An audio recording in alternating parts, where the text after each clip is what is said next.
everyone for joining us tonight. Tonight I'm really pleased to introduce to you Jason Petch and Fiona Smith. We've got some great things to talk about tonight.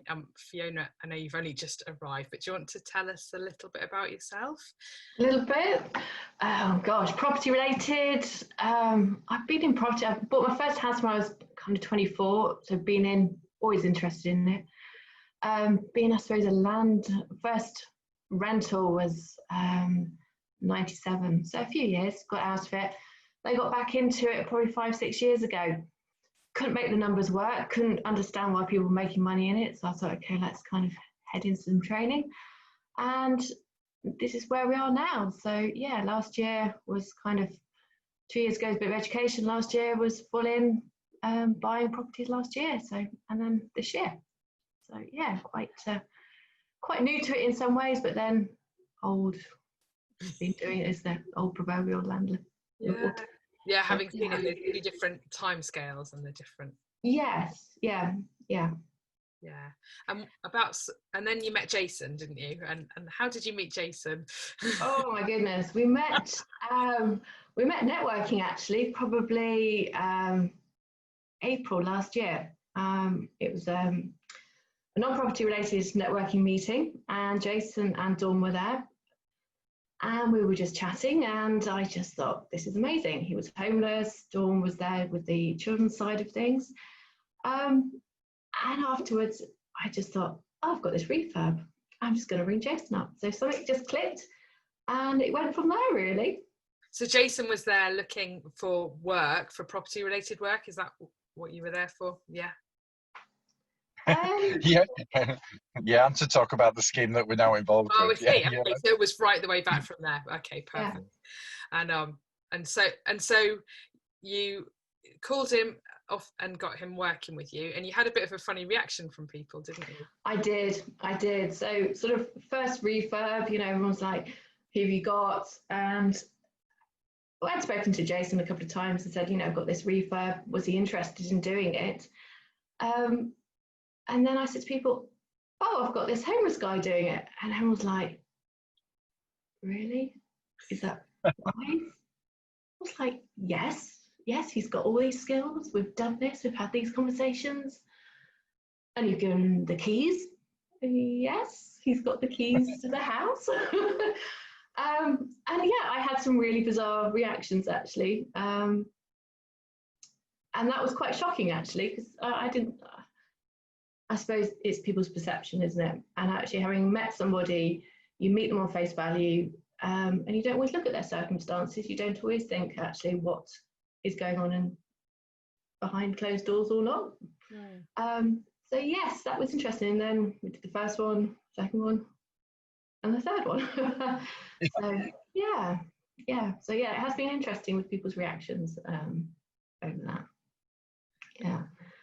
Jason, do you want to tell us a little bit about yourself? Yeah, that's quite an interesting story. If I start right back at the very beginning. That would be great, because I think it would give people a picture of you. That would be really good. Yeah, I was very much a physically and mentally abused child, to the point of being knocked out quite regular on halves and things like that by my mother. My father was a contractor in construction. So he was working away, and then obviously that occurred during that time. Into my teens, my granddad died when I was 13. He was my dad because he was the one that was around. I remember the call that my grandma got that my grandma gave that morning, just saying I couldn't wake him up, and I could hear it from the other end of the room. I went off the rails at that point. Stole my mum's car, did a few bits, got into trouble with the police, had a chat with the police, and luckily, fortunately, a wonderful police officer had a chat with me and communicated with me, explained that he knew what I was going through and that actually I was a really good lad and I'd just had a really bad experience and I needed to deal with that. And he went through grief, talking about grief and everything with me at that point. I then went on to see a hypnotherapist at that point as well, that he recommended, that helps the police with PTSD. So that got an interest for PTSD at that point as well, to understand what that was. And it was the same thing. So I had that. And then I went through the rest of school, passed my GCSEs, second year of GCSEs, I think it was, which was fine. I was a victim of sexual abuse at 14 by my next door neighbour, who was then employed by my dad as the builder when I worked for him, that used to threaten me on a daily basis to throw me off the scaffold if I did anything wrong. Or if I told anyone, but I ended up standing up against him in the end. And so they're saying, well, now you're the one that's going to get into trouble, and went through the police situation and that with everything. Wow. That was daunting. That's hard. But mainly because of the sort of the way that you're not perceived as this person that has gone through this trauma. And as a man, as a 6'3" guy that was built and who could get into a pub at 14 if I wanted to, because I was 6'3", built really strong. It was horrific what I went through at that point. And then I went through a lot of business. We had a big business construction company, turned over 2.5 million a year, worked with people like National Grid. That was with your dad, was it, Jason? That was with my dad. Yeah, my dad trained me up in general building, but then he trained me in commercial building, commercial property, sheeting, cladding, steel erecting, fabricating. Oh gosh, there was nothing my dad couldn't have taught me when we actually started working together. He was a hard taskmaster. He certainly taught me my ethic for work. That's absolutely. I'd be the last on site, and I'd be the first one there in the morning. And if I was late, I knew about it. But you know, I got a lot of respect for him in that sense, because he taught me everything I know. And then in 1999, had a roll of lead on my shoulder, and as I stepped off a ladder, I heard my back go, and it just crunched and collapsed. I basically at that point collapsed 3 vertebrae in my spine. Undergone an operation, went home, was absolutely fine. 4 weeks later, tried to get out of bed until I hit my head on the radiator, trying to stand up. Realised I'd actually got no feeling from the waist down. I spent 6.5 years in a wheelchair, paralysed from the waist down from L4, L5. Hydrotherapy. I spent £30,000 of my own money on hydrotherapy to get walking again. It was literally 5 sessions a week. He was only supposed to get 2, and I said, no, I need 5 to get walking again, because I need to get walking. I'm bored. But at this time I played golf on a buggy, so it didn't stop me. I was working. I still worked all the way through. In fact, I was only in hospital 6 months. You're supposed to be in there 18 months, so 6 months I was out. No, you're not keeping me here. I've undergone work with social services. I had a mental breakdown, really serious mental breakdown. I'm not surprised, really. But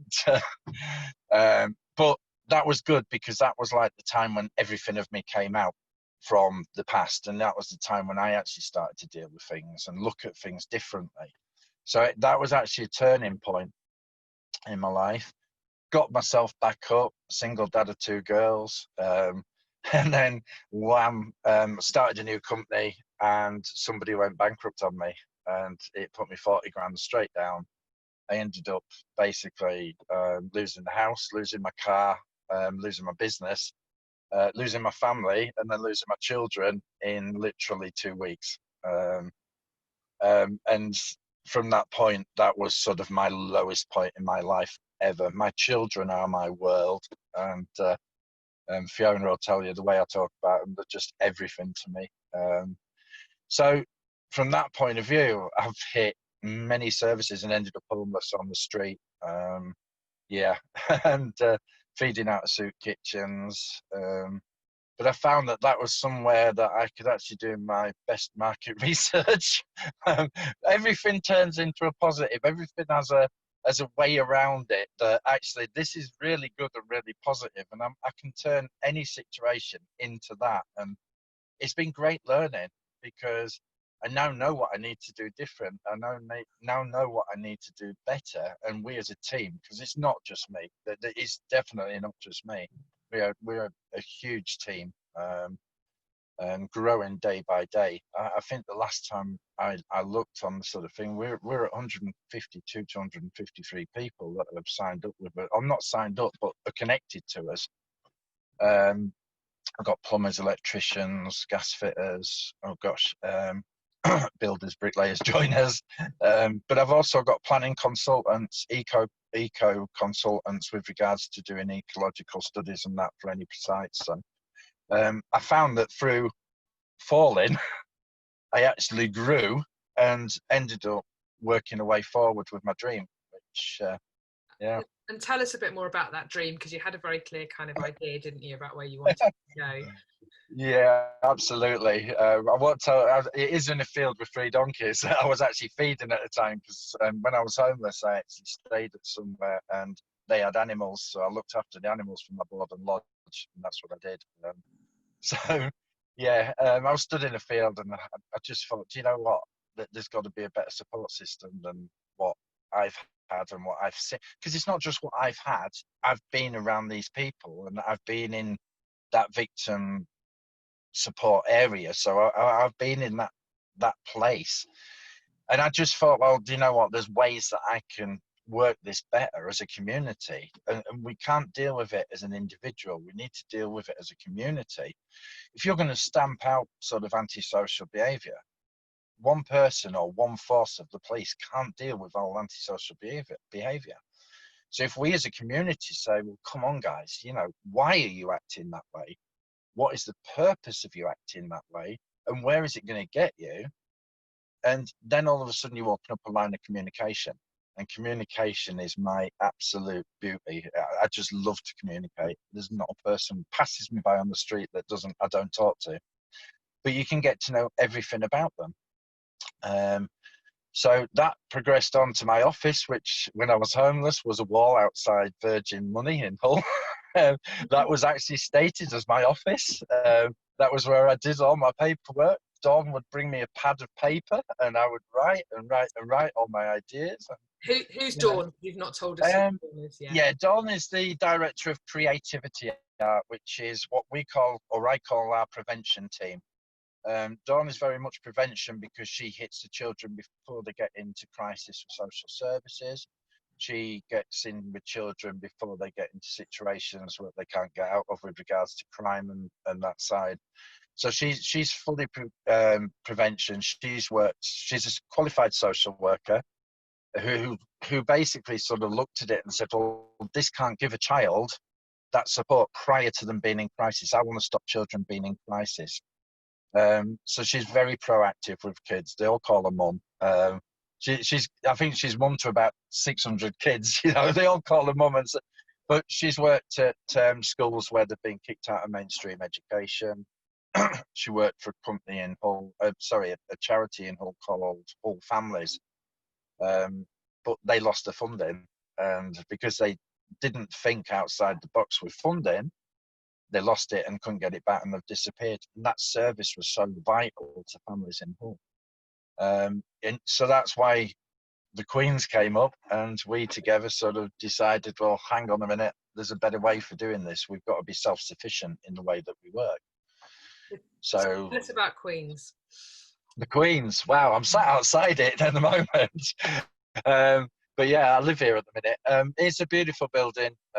It's 1894. It's got a huge history. Is it the a pub function originally? It was a pub, yeah, it's a pub. We've had messages about people that got married here 34 years ago and met people on New Year's Eve 34 years ago. It's fantastic, the feedback we've had. It's like I say, I think it was 1896, 1894, something around there. We're learning history on it every day, but the wooden floor was rotten. We looked at it 2 years ago and said, absolutely no way. There's so much work. Right. Please, let's just run away now. But the more it grew on us, we had 4 viewings over 2 years. And then the 5th viewing, I said to Dawn, I've got a way of making the play frame and everything working in it. And she went, have you? I said, yeah, it's just clicked. And at that point, that was it. Straight away, Dawn went for the lease. Dawn, invested. Dawn's one of our main investors at the minute. I think she's fantastic. She looks at the employment side, and she's investing really heavily in the Queens and the building. I'm giving the investment in the Queens by giving my building work for free. That's my contribution towards it. So that's my input, basically, financially. She buys the materials, all the building work's done by myself. And so your vision for it is to take it from this old pub and turn it into what? What are you going to make the building into? Yeah, this is the very, very beginning, because why not start right where you need it, and that's a community centre. If you're going to bring a community together, start with the place where everybody in that community can come to enjoy the life and meet and connect with other people. In a matter of a month, we've got taxi drivers involved. We've got rock and roll bands coming to play, because Dawn just decided one day to make the front bit an American diner, and it was literally 2 weeks into the project, and she said, "I want to change that front room. I want to make it into an American diner." She's already got all the stuff. She's already sourced it all. It's all here. So that's like a community cafe, will it? Is that the sort of vision? The front bit's the community cafe to bring people in, like families, grandmas, grandmothers, grandparents, so that they can communicate, and we'll have younger people serving and talking and connecting. So it brings elderly back with the young as well, because there's a massive divide grown in young people and the elderly, and there's a massive, oh, that young person is just going to absolutely be horrible to me because I'm old. And the young person's thinking, well, that old person's going to be horrible to me because I'm young. And it's not the case. It really isn't the case. And we were actually finding that this connection is really, really strong. And there's very much respect. You can be the absolute tearaway as a teenager, but if a grandparent or an elderly relative or an elderly person sort of says something, all of a sudden it clicks. And there's something about. So we're very heavy on that side. There's a youth club in here, a youth centre, which runs 5 days a week. The current youth service here runs, I think, 2 days a week. But we found that wasn't enough. They've got nowhere to go for 5 nights a week. So we've provided 5 nights a week. It's as simple as that. And they'll have a support network, sexual health, drug, alcohol counselling, because we've got a massive drug problem around here. There's 11-year-olds taking drugs. And me and Dawn went out and was chatting to these kids, and I said, "How old are you?" And he sat there smoking cannabis at 11 years old. And I said, "Why?" My first question to anybody is why? You know, what drove you to that? Why did you get to that point? I've been through all sorts and I've never turned to that. Why? And I can't understand that. So I don't work with that side. It's like drug and alcohol, I can't deal with that side. But have that all under one roof in one place. So absolutely it's important, isn't it? That's really, really valuable.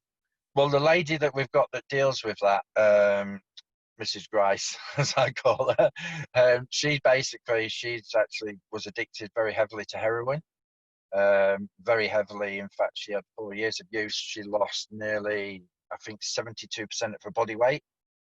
She looked very, very thin, very gaunt. She's took nearly 19 months to rebuild her life and actually get off it. She actually runs a soup kitchen now in Hull, and connects back that way. And she puts a lot in to the people, and everybody respects her because of what she's gone through. And she's so passionate about, you can do this, you can turn this around, there is a chance and there is a way. Really, but what is that goal? You know? Yeah.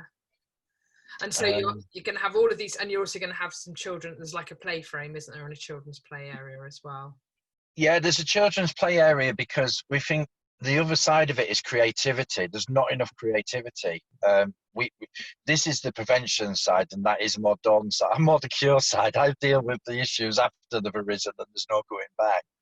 But Dawn, in the sense of the prevention side, by play, by creative, it brings out that inner child, even in the parent, so they can connect better with the children. And they start to understand, because the children have got everything worked out. All our children have got everything worked out. It's us adults that are really slow. It's, you know, they know exactly what they're doing and where they're going in life. It's us that need to learn quick. So the idea is that the Queens will become like the centre of the community and bring people together and be an access point for everyone to access all these different services under one roof. Is that? Absolutely. Housing. We even have a proactive security team that go out and actually talk to youths that are in parks, or we will have when Mike gets across here. He's in Hull at the minute. He was one of the guys that I actually met in a homeless hostel, and it took us 4 years to get his business up and running and everything. But he'd gone through PTSD. He's our specialist in ex-forces PTSD because he lived it with his dad, who was an ex-Royal Marine.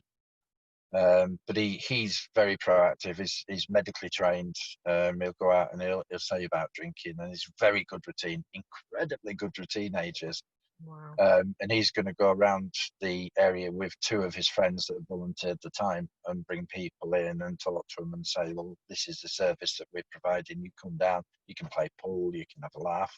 We'll be putting movie nights on so you can watch a movie together, have a laugh, and Especially enjoy going it. out and bringing people into the building and trying Absolutely. to make it And the same with a taxi driver for the elderly. We've spoke to a taxi driver and we've said, well, look, if we provided a fee of actually getting the elderly down here, could do a luncheon club, and would you provide the transport? And he says, well, if I charge you £2 for each person, but I give leaflets out to all of my customers that are elderly, would that be okay? I said, yeah, we'll pay the £2. £2 off a meal is well worth it. And that's supported by the Playframe, by the diner. So the businesses that are running alongside it support in the community.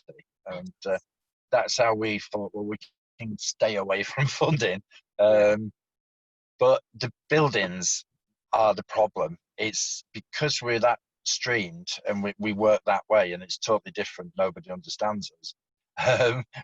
Until Fiona came along. Any of the boxes, do you really, with what you've We got? don't. No. Yeah, we don't. We are very much a community and building a community in the community.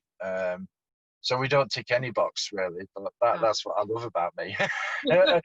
You can never put me in a box. But yeah, so that side of it, but yeah, that's the important aspect for us. It's all about community. And then Fiona, tell us a bit more about the property. So the whole thing is Jason wants to kind of put people who have gone through homelessness and actually who are needing the support, so very much they work with domestic violence, homeless, drug and alcohol, but putting those people that have actually gone through the system, through Jason actually helping them, but putting them in the houses as well, and then get other people in to the same house. So actually, this is completely separate from Queen's, isn't it? This is about about smaller properties, is that right? Well, we're looking at smaller properties. We're looking at quite a large bedroomed, 20-odd bedroomed place at the moment. But actually, rather than having just a support worker that goes in once a week for an hour to help people, Jason's idea is to actually have somebody living there permanently, because crisis never always happens when you've got that one person there for the hour. And if there's somebody there, is it? No. So if there's somebody living there that's gone through it all, might not be able to help in that, but there's somebody there. And actually, it's more preventative and actually helping the community, because we're putting people back in together. So hence why Jason is so good at this, and he can talk to people and just bring them through. So yes, we're looking at integrating it back into the community and having a more of a purpose-built place to help and then feed those people into the employment, and then maintenance of the properties, train them up to look after them as well. So it's a bit of an ecosystem running from helping, support, training, employment, and back into the properties. So when we spoke, you were talking about smaller properties, but you're also talking about a bigger property as well that you're looking at. Yeah, that's kind of slightly further down because the numbers have more zeros on the end. Yeah. So initially, at the moment, you're looking for small properties. Is that right? Tell us about what you're looking for? 2-bedroom, 3-bedroom properties, potentially that we can convert into like a mini mo, in and around to put them back into the community. So yes, it's quite a small area, so we're just trying to expand out a little bit more, but hence why we're looking at the bigger, more purpose-built, because they're easier to manage, but equally we can have animals up there, we can have shop, so it would be a little bit more of a village and more of a community, but that would be slightly out of near Queen's. But it's a bit of everything really, isn't it, because we need accommodation to help just the families, the single mums and children that come out of domestic violence that need quick accommodation, and also longer term properties for long term. So you haven't got any properties like that at the moment. That's what you kind of looking. We had a look at a different area, and we've sort of pulled back from this particular area, just focusing now in and around the Queens as our sort of hub, rather than spreading too far. Different demographics and a different almost council. So yeah, we're now sort of just pulled back onto one area. So it's now just trying to, now we can lift and see properties. We're getting back out there and trying to find them. Yeah. So obviously it's now balancing the funding with being there ready to get them and chase them. And so you've got quite a big demand at the moment for properties, haven't you? You were saying. Huge. Huge. It means I've got so here. I need some, 2-bed now. Oh gosh. Yeah. And it's a huge shortage as well. That's the sad thing. In that area, you mean? Or? In the area, yeah. Yeah. We have about 8 people a day needing accommodation. That's how bad we are at the moment. And these are people, eight people a day, roughly, in our community. That ranges from people fleeing domestic violence, young people losing their homes. We've got a lot of that locally, that young parents, mothers and children are losing their homes because nobody's ever taught them about budgeting. Nobody's ever spoken to them about this is how you run a house. To be honest, nobody's ever taught them how to cook. The amount of people we get, and you say, well, what about the kids having some pasta? We don't know how to cook it. So we're going to do the cooking lessons here as well. Yeah. We've got 2 chefs that are going to do cooking lessons. But, it's this side of it that we need to instill. I think we need to instill that back into people, because I think that them life skills are what's caused our problems, and that's what it's brought into our problems. So yeah, we got to get back to basics. But yeah, there's a lot of young parents that are really struggling in this area. And the other one is we haven't got homeless issue in Barton. There's as far as I know, there's only one street homeless, but he travels in from Grimsby and from Hull. He actually isn't resident here as a homeless person. I know I said resident, but that to be honest, when you're on the street, it's your resident, and that is your place. So he travels in and out, but he actually isn't. But so there's not a homeless problem here. But just over the bridge, and this was something that came up the other day. There's 16 service providers in Hull with regards to homelessness, and the 16 support groups that provide support and everything. The issue with that is that we've got all of those support services and the same people, and everybody is still on the street that was on the street 5 years ago when I was there. And if we've got 16 support groups and that side, it's okay feeding people, and it's fantastic that they're feeding people, providing them with hats and warm clothing and sleeping bags. But what about employment? I pulled 2 homeless guys off the street with a van 2 years ago. I really shouldn't say that, should I? But and I said, right, I've got a house to move for a gentleman. Would you like to come and give me a hand? I'll pay £50 each for this job. Yeah. There was in the van within 10 seconds. It was like, wow, I knew them as well. Yeah. But these one of them was a raging alcoholic, bless him. But I said, what is it? Where do you want to go? What have you got? You've got to have dreams and goals in life and your life. In the end, he said, there is a lot of things I've still not done that I want to do. But he said, I'm homeless. He said, nobody listens to me. I said, right. Well, I said, we've got 2 hours, so I'm listening. I'm all ears. He just went through everything. He went through his life, he went through the pain that he'd suffered, why he ended up homeless. Turns out he's an ex-serviceman. And it served for, I think it was 9 or 10 years in the army.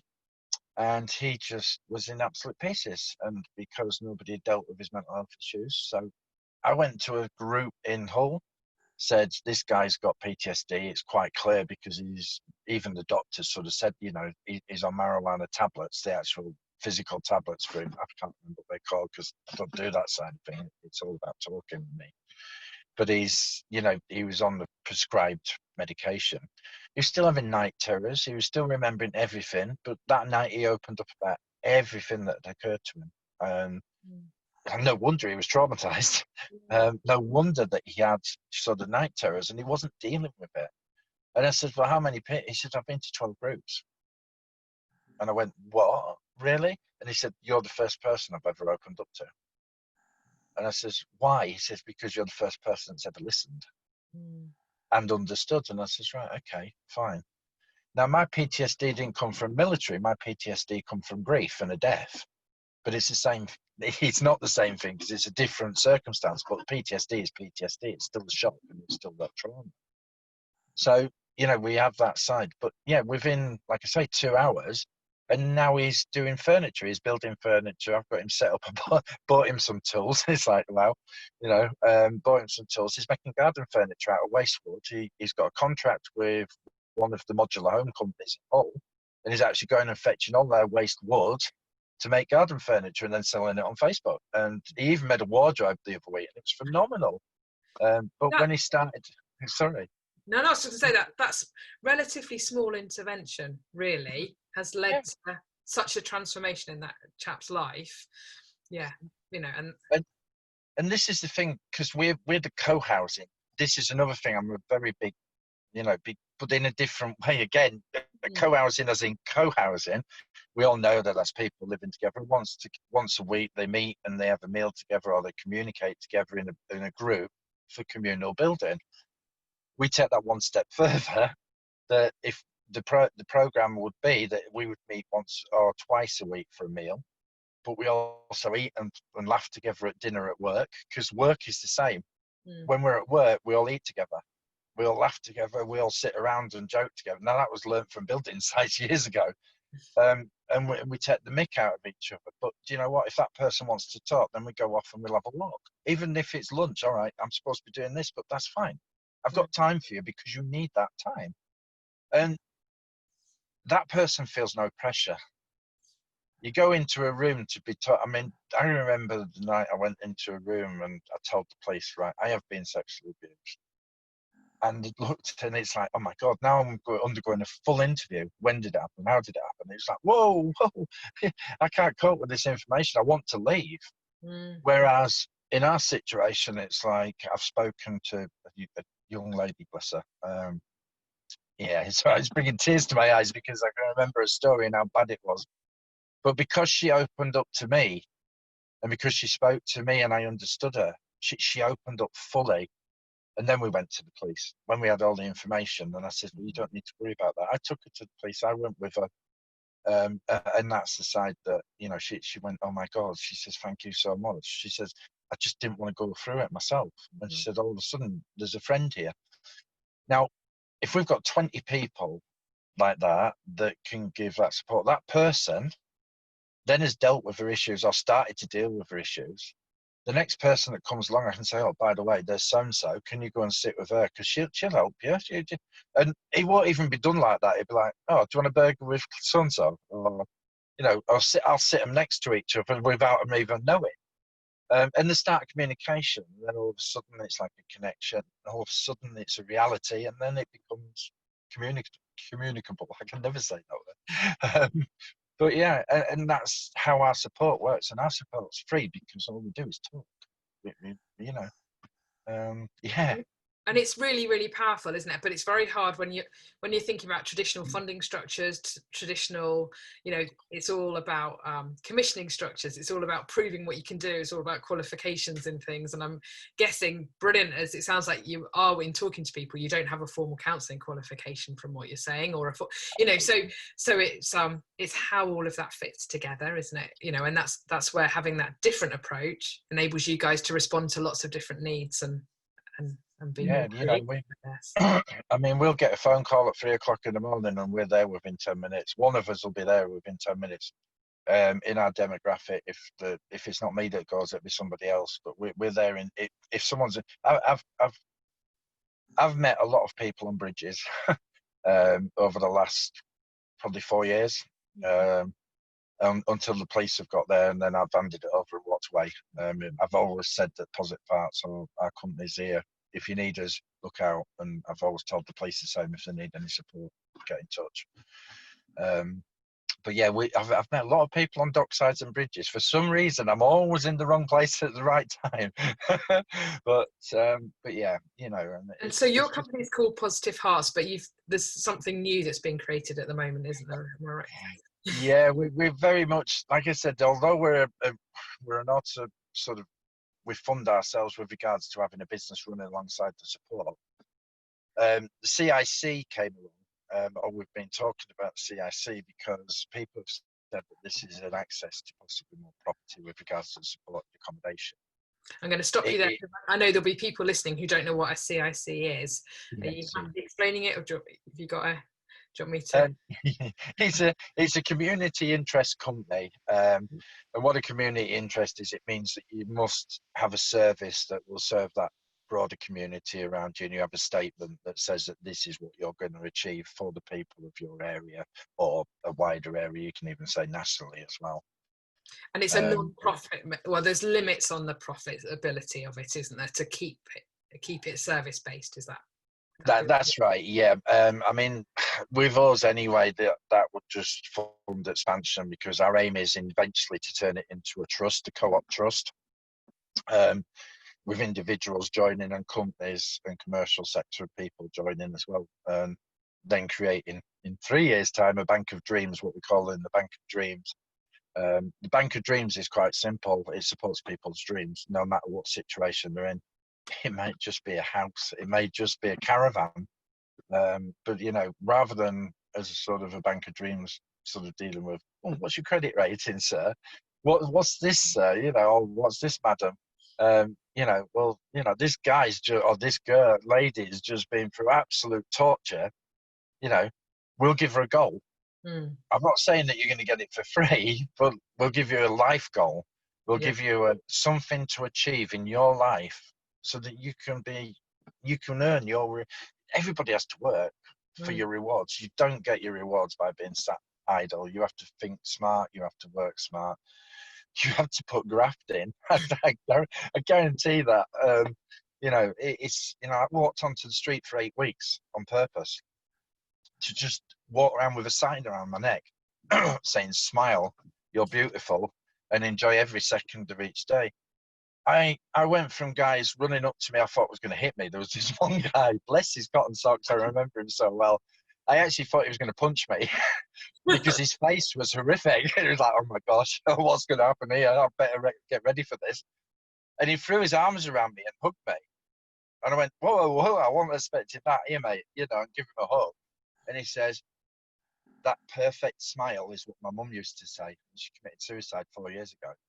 And we sat on the bench for 4 hours talking about his mum. And he said, you're the first person I've ever dealt with and talked to her.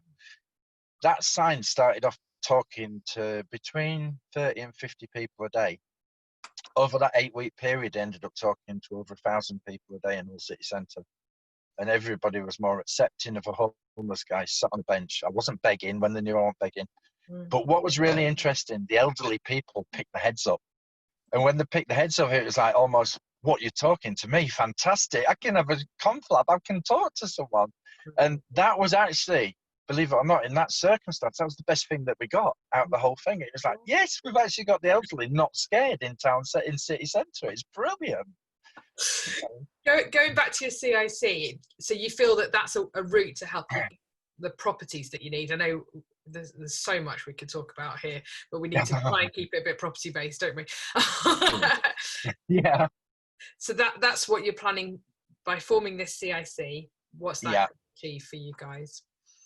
Well, it can we have a lot of people with regards to certain trades and a lot of trades. So everybody I speak to, anybody that does any work for us, firstly, or renovations with houses, it's the first thing I ask is, would you have that guy or that lady come along with you to learn your trade just for a couple of hours as a work trial?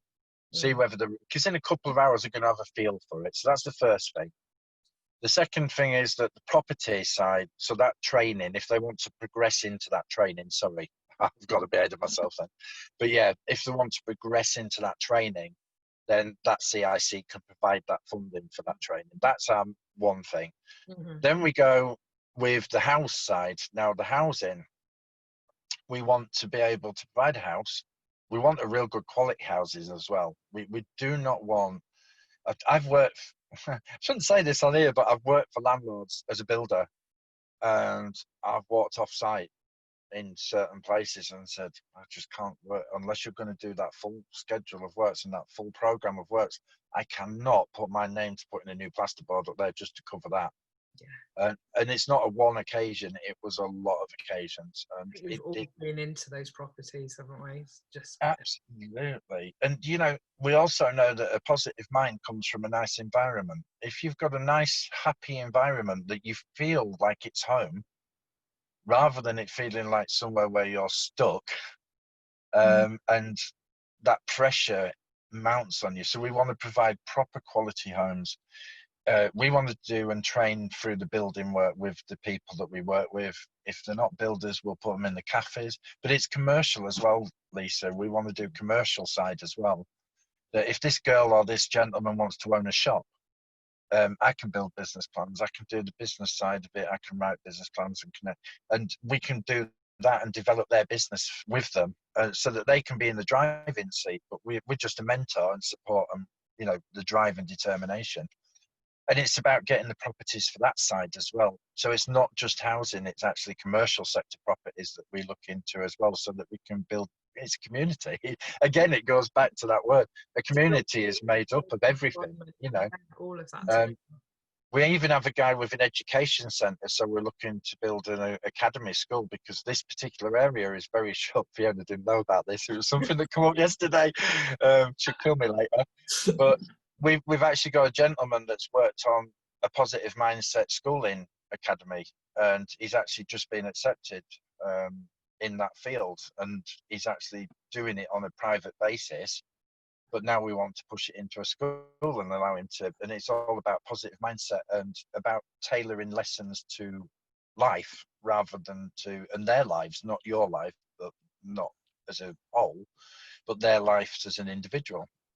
So we're looking for buildings to move forward on that. Leisure, all right, the Queen's is the first step on leisure, but I've got major plans that I'd like to build a holiday village with disability access.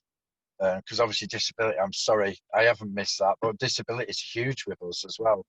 You know, we're putting an autistic light room and sensory room, in the Queen's as well, because there's just nothing around here for them. And this is the sort of thing we want to integrate everybody together, because we can all talk, we can all communicate.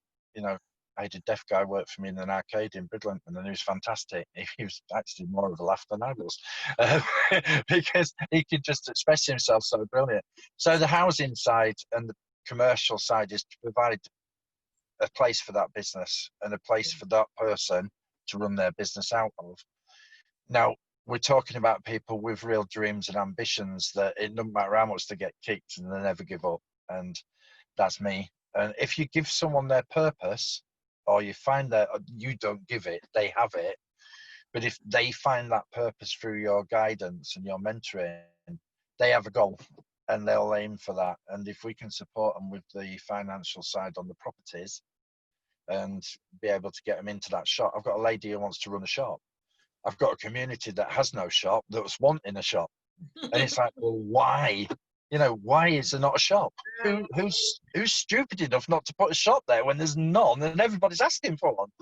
You know, that to me just makes silly business sense. You know, it's great business sense to find a property, which I found, that would make a shop. I've got a girl who's absolutely gobsmackingly interested in running that shop.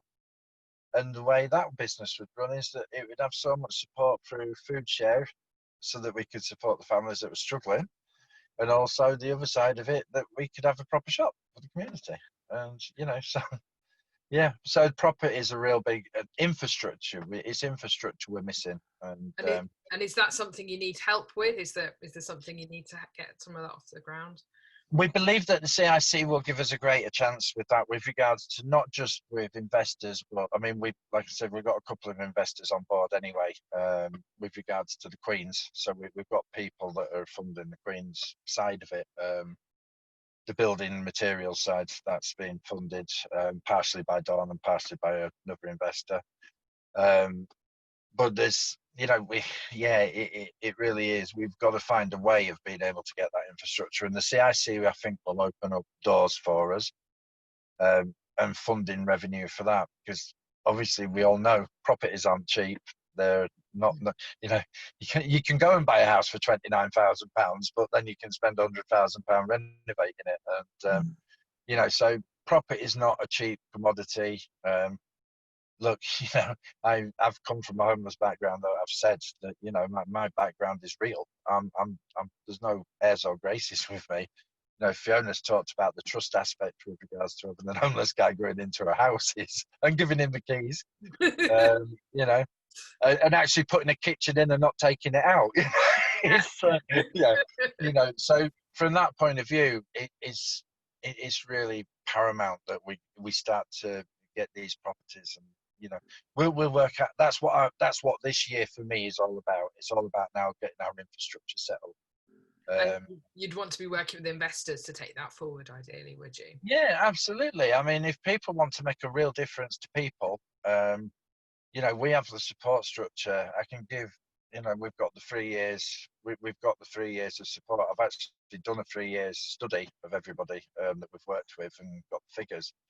And we're hitting 60% turnaround for people that was actually now following the dreams. Dawn was one. Dawn, when I met her, she had no self-belief. She had a dream and a goal.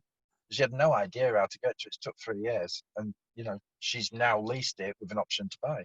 That's amazing. That's so inspirational. The You stories know. that you've got about the real impact that your work's making, you Yeah. know, and I think, you know, if people want to get in touch with you, what's the best way for people to find you and get in touch with you? Yeah, everybody knows where I am. I'm so secret, but no, I mean, we've got Creativity Arc or Positive Hearts. I'll put a link in for Built for Living CIC, because that's what it's not fully set up just as yet, but Built for Living. We chose that name basically because it's built for living. It's the community that's built for living. What it does. Brilliant. Yeah. Yeah. You'll put a link in the comments so people, will you, so people can find that.